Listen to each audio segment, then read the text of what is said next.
Assalamualaikum warahmatullahi wabarakatuh. Saya bersama Biker Subuhan Pekanbaru Riau. Bagi yang sudah bergabung istiqomah, bagi yang belum segera bergabung. Kiamat sudah dekat. Berkah selalu, sukses. Assalamualaikum warahmatullahi wabarakatuh. Banyak saya perhatikan di komplek-komplek tetangga renovasi rumah tidak izin ke sesama tetangga. Sedangkan saat renovasi rumah itu mengganggu kenyamanan sesama tetangga. Itu di samping TK kita buat kelas. Letter 27 kelas, 4 lantai. Doakan supaya selesai. Karena kalau tak disiapkan itu tak bisa nampung santri. Sudah full.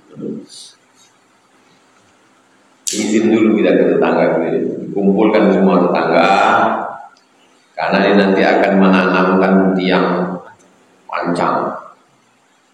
Waktu masuk tiang bulan terganggu keliling, khawatir rumah retak. Catat, tengok rumah. Sebelum tiang pancang ini ditengok dulu rumah, supaya jangan sampai sebelum dipancang udah retak duluan. Jangan kita perantang katanya. Itulah gunanya silaturahim. Kenal baik.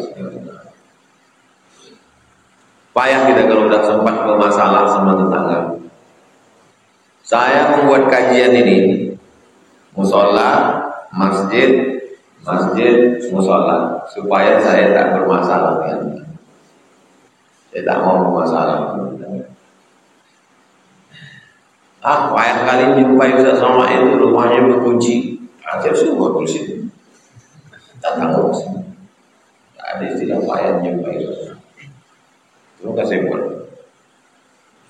Kalau ada orang masalah datang jumpai setiap Rabu. Tak bisa kami jumpa Ustaz ramai kali ini. Ngapain? Tidak habis. Apapun bisa datang. Jangan bermasalah dengan tetangga. Sempit hidup kita. Duduk basamo lapang, duduk surang samping. Sendiri kita.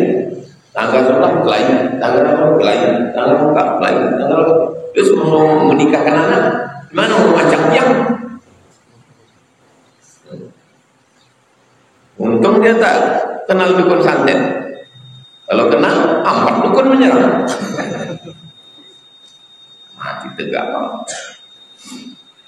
Dalam dunia kerja pasti nanti bertemu dengan orang iri sama kita. Jangankan dunia kerja, dunia ustaz pun ada gitu.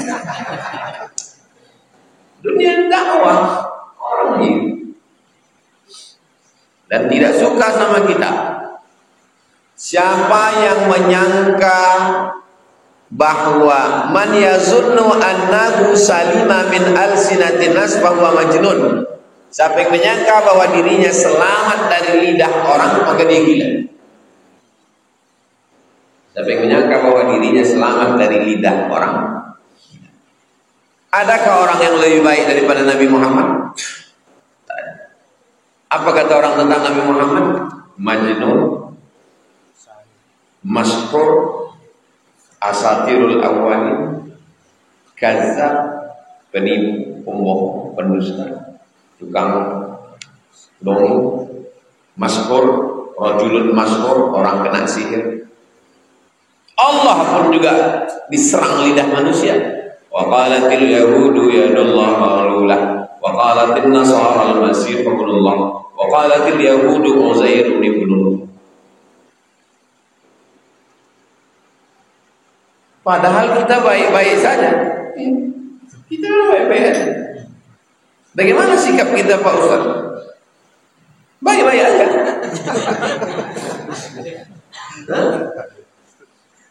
Kalau kita sikapilah semua cakap orang ini, stres kita, depresi kita. Aku udah baik, sebaik ini kok dia masih gitu. Jangan kita pikirkan cakap orang. Yang kita pikirkan, hidup ini sudah sesuai tidak menurut Allah dan Rasulullah SAW. baik menurut Allah, baik menurut Rasulullah, baik menurut ulama, bismillah, tawakkaltu Allah, la haula wala quwwata illa billah. Hidup ini sederhana. Yang susah itu memikirkan cakap orang. Kepala kita ini kecil. Semua cakap orang mau kita masukkan, pecah pembuluh darah.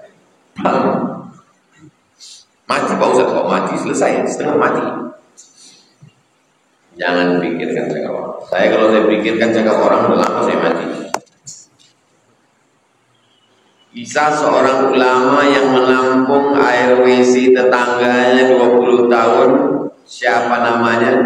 Al-Imam Al-Hasan Al-Basri.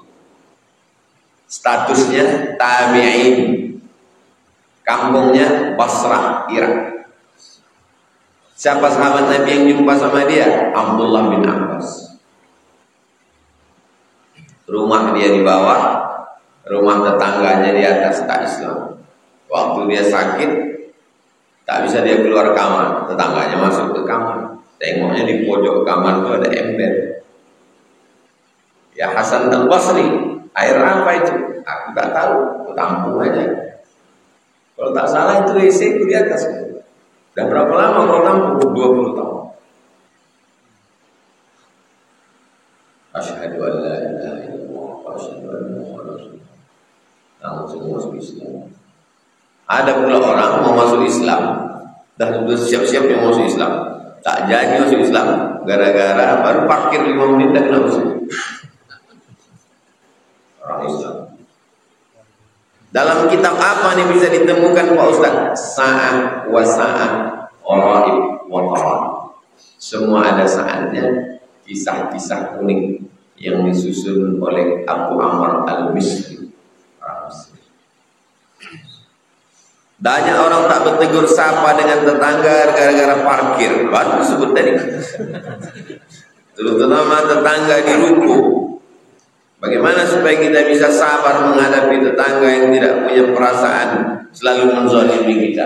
Ada RT, ada RW, ada kades, ada kadus, kumpul bersama. Eratkan lagi tadi ukhuwah Islamiyah. Negara kita ini secara struktur sudah bagus ya. Dari mulai presiden, gubernur, bupati, wali kota, sampai kadus, kades, RW, RT, rukun tetangga. Tak ada di negara lain. Secara teori dan mantap. Cuma masalahnya tak sesuai teori dengan kenyataan.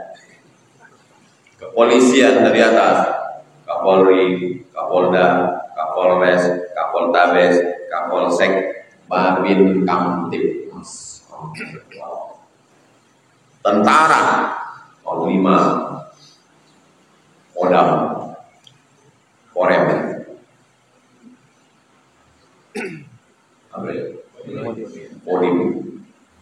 Kodim, habis Kodim, Koramil, habis itu Babinsa. Artinya sampai ke level desa secara teori. Jadi kalau mau kumpul di desa, dari tentaranya yang paling bawah, Babinsa, Babin Kamtibmas, RT RW, duduk sama. Bergelai-gelai. Acara zikir bersama. Ya Qadim, Ya Qadim, Ya Qadim, Ya Qadim, kata Ustaz yang zikir. Datang panitia, mohon maaf Pak, Kakak Polres datang juga.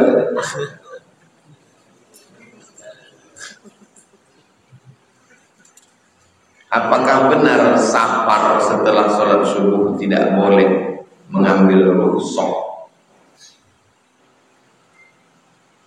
Kapan kita mau berangkat? Terserah, mau subuh, mau malam. Dalam safar, nama perjalanan safar, nama orangnya musafir. Kita ini kadang kok disebut safar, nggak tahu ya. Musafir aja ya. Musafir itu orangnya. Perjalanan itu namanya safar.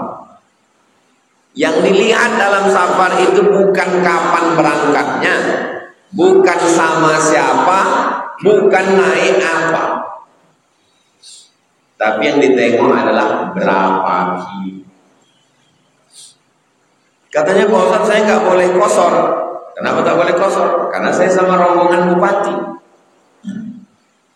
Bukan ditengok mau sama siapa. Mau sama Jibril pun kok. Tidak ditengok sama siapa. Katanya saya nggak bisa kosor Pak Ustadz. Kenapa tak bisa kosor? Karena saya naik mobil. Bukan dengan siapa. Bukan naik apa. Bukan berangkat jam berapa. Yang ditengok adalah berapa kilo. Fikih Islam Sulaiman Rasyid 82. Al-Fiqhul Islami wa Adillatu Syekh Wahab Zuhaili 89. Kalau ada yang bilang 82, itu referensi. Kalau ada yang bilang 89, itu referensi. Apakah benar setelah sholat subuh tidak boleh mengambil rukhsah dalam safar?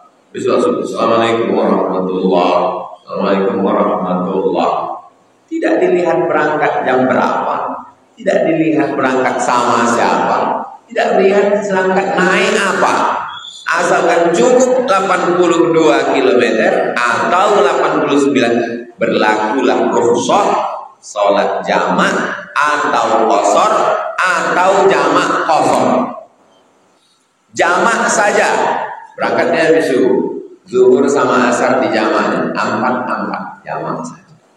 Qasar saja, zuhur dia 2 rakaat, asar dia 2 rakaat. Jamak qasar, zuhur dengan asar, ditariknya asar ke zuhur atau zuhur ke asar, dua-dua namanya jamak. Menurut mazhab Syafi'i pilihan, mau qasar silakan, mau jamak. Menurut mazhab Hanafi wajib mengqasar,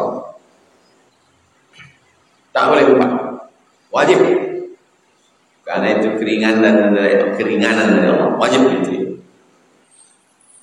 Oh, saya lebih condong ke Hanafi ini Pak Ustaz. Saya selama pergi ini 2 rakaat terus Pak Ustaz. Tapi kalau malam mesti sholat witir wajib. Menurut saya mazhab Syafi'i ini lebih tinggi. Oh, kemarin nikah tak ada walinya. Karena menurut Hanafi perempuan bisa menikahkan dirinya. Terus hari raya kurban kau udah daftar, kan wajib kurban menurut Hanafi. Menurut Syafi'i sudah muakkad. Itu namanya cerdas. Istri harus minta maaf kepada suami ketika bermasalah walaupun suami yang salah. Ajaran apa ini? Ajaran walid ini.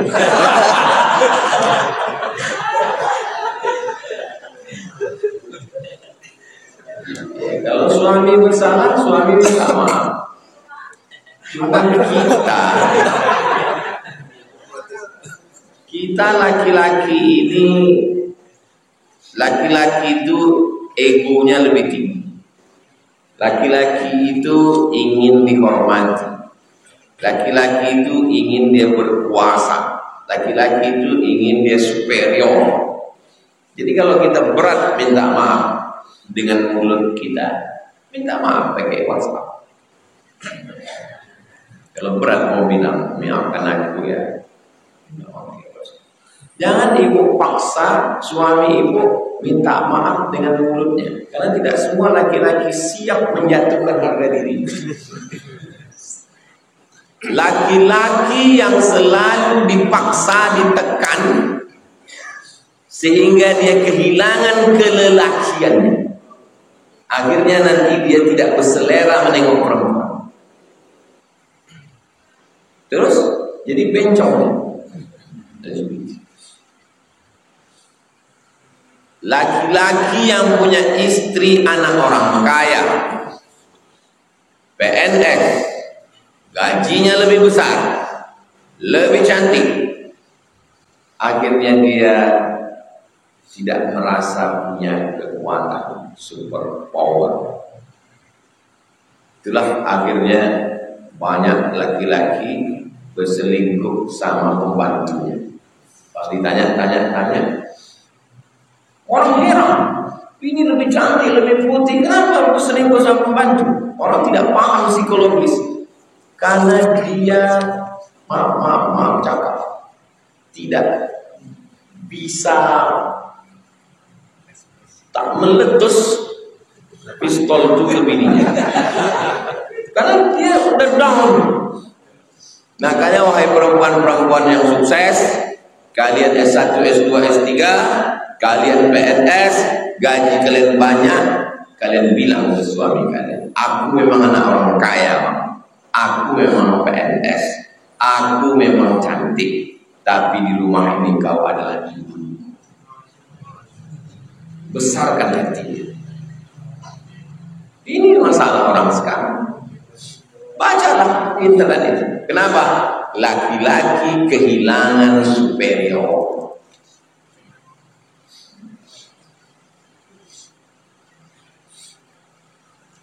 Jangan sampai laki-laki kehilangan superior. Mohon kirimkan Al-Fatihah untuk orang tua kami yang wafat 3 hari menjelang Idul Fitri. Bapak Haji Aziz bin Masih, wa ila arwahi abaina wa ummahatina, ayah ibu kami, wa ajdadina wa jaddatina. Ini mama wa masyayikhina, alim ulama pandai kita semua yang sudah mendahului. Untuk mereka semua Al-Fatihah.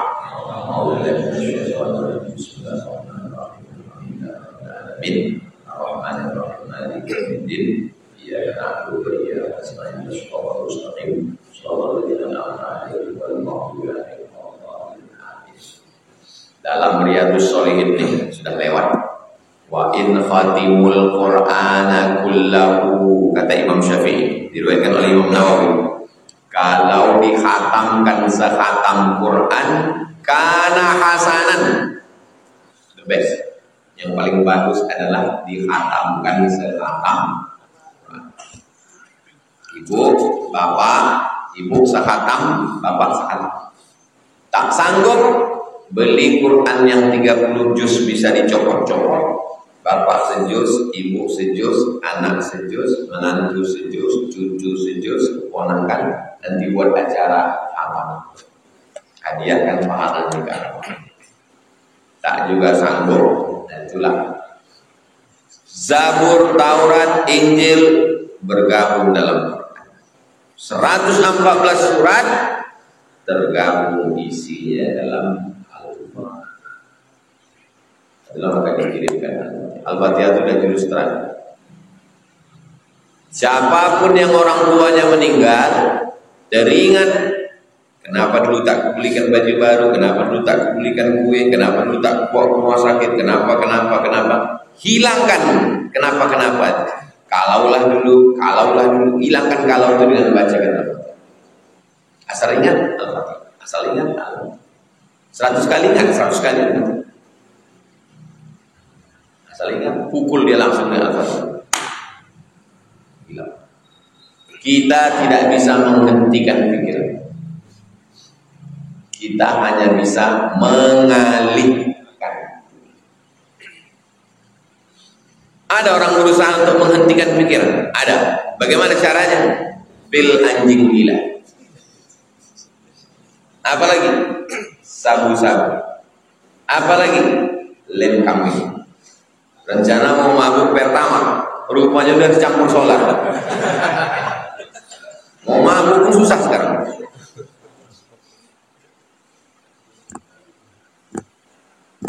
Kita tidak bisa menghentikan, kita hanya bisa mengalihkan.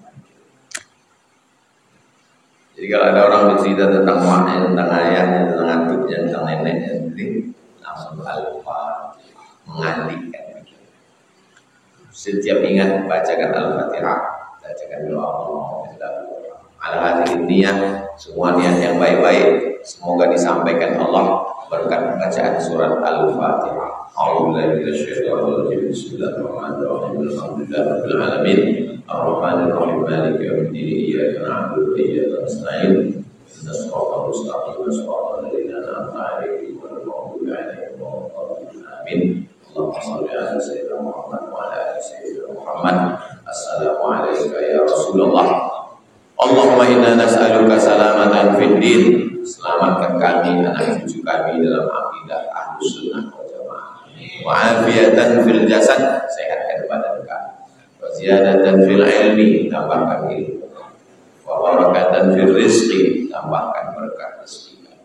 Wa taubatan qabla al-maut, beri kami taubat sebelum mati. Wa rahmatan indal maut, beri kami rahmat ketika mati. Wa maghfiratan ba'dal maut, berikan kami ampunan sesudah mati. Allahumma hawwin 'alaina fi sakaratil maut, ringankan kami waktu sakaratil maut. Wa najatan minan nar, selamatkan kami dari neraka. Wa afwan dari hisab, maafkan kami ketika semua amal kami dihisab. Rabbana atina fid dunya hasanah wa fil akhirati hasanah wa qina adzabannar. Sallallahu alaihi wasallam Muhammad wa ala alihi wasallam.